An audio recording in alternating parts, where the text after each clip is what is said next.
ഒരു സമ്പൂർണ്ണ യോഗം ചേരാൻ എല്ലാം ഒരുങ്ങി നിൽക്കെ ഒരു മാരുതി ഒമിനി വാനിൽ വന്നിറങ്ങിയ രാജ്മോഹൻ ഉണ്ണിത്താനും ശരത് പ്രസാദിനും കെ മുരളീധരനോട് അടുപ്പമുണ്ടായിരുന്ന ചിലർ കൊടുത്ത കുതിരത്തല്ലാണ്. പിന്നീട് അതിനെ നമ്മൾ മുണ്ടുപറിച്ചടി എന്നൊക്കെ, സ്ഫടികം സ്റ്റൈല് എന്നൊക്കെ നമ്മൾ പറഞ്ഞു. പക്ഷെ മുണ്ട് പറിച്ചടിക്കുകയല്ല ഇത്, മുണ്ട് ഉണ്ണിത്താൻ അടക്കമുള്ളവരുടെ വലിച്ചു പറിച്ച് ഇവർ തല്ലുകയാണ് ചെയ്തത്.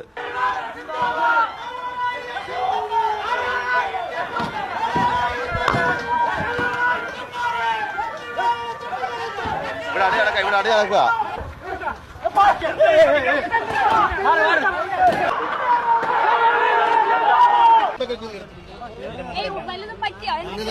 ഞങ്ങൾ മരിക്കട്ടെന്ന്, ഈ പാർട്ടിക്ക് വേണ്ടി മരിക്കാൻ തയ്യാറാണ്.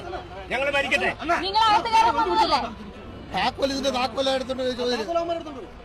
കൊണ്ടുപോട്ടാൻ നിങ്ങൾ ചുമ്മാ ഇരിക്കേ.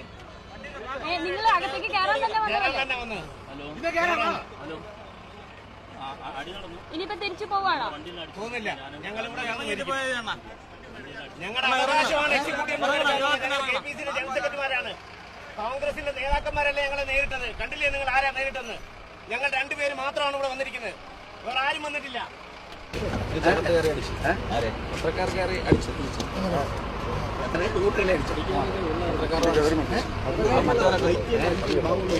നിങ്ങൾ അടി എവിടെ കൊണ്ടുവന്ന് നിങ്ങൾ അവിടെ പോയി.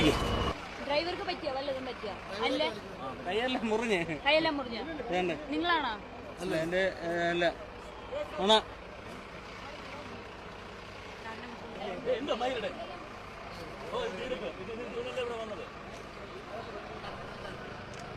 ഈ വേദനയോടുകൂടി ഞങ്ങൾ പറയട്ടെ, ഞങ്ങളെ ചവിട്ടി മെതിക്കാൻ ശ്രമിക്കുമ്പോഴൊക്കെയും മുരളിയുടെ മീതെ ഞങ്ങൾ ഉയരും. ഞങ്ങൾ ഒരു കാര്യം പറഞ്ഞു, ഈ മെയ് മാസം 10-ാം തീയതി കഴിഞ്ഞാൽ ഇങ്ങനൊരുത്തൻ കേരളത്തിന്റെ മന്ത്രിസഭയിൽ ഉണ്ടാകില്ല. ഞങ്ങൾ ആവർത്തിച്ചു പറയുന്നു, ഇങ്ങനെ ഒരുത്തന് രാഷ്ട്രീയത്തിൽ ഉണ്ടാകത്തില്ല.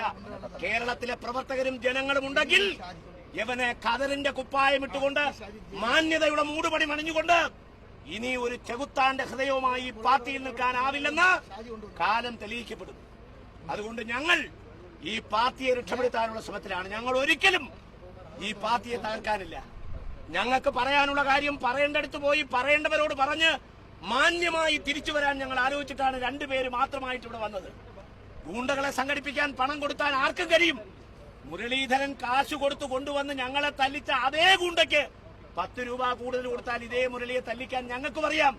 പക്ഷേ മഹാത്മാഗാന്ധിയുടെ രാഷ്ട്രീയ പ്രസ്ഥാനമായ കോൺഗ്രസിൽ നിന്നുകൊണ്ട് യവനെ പോലെ ഈദി അമീനെ പോലെ പെരുമാറാൻ ഞങ്ങൾ ഒരിക്കലും തയ്യാറല്ല. അതുകൊണ്ട് കേരളത്തിലെ ജനാധിപത്യ വിശ്വാസികളുടെ, പാർട്ടി പ്രവർത്തകരുടെ മനസ്സുണരണമെന്നാണ് ഞാൻ പറയുന്നത്.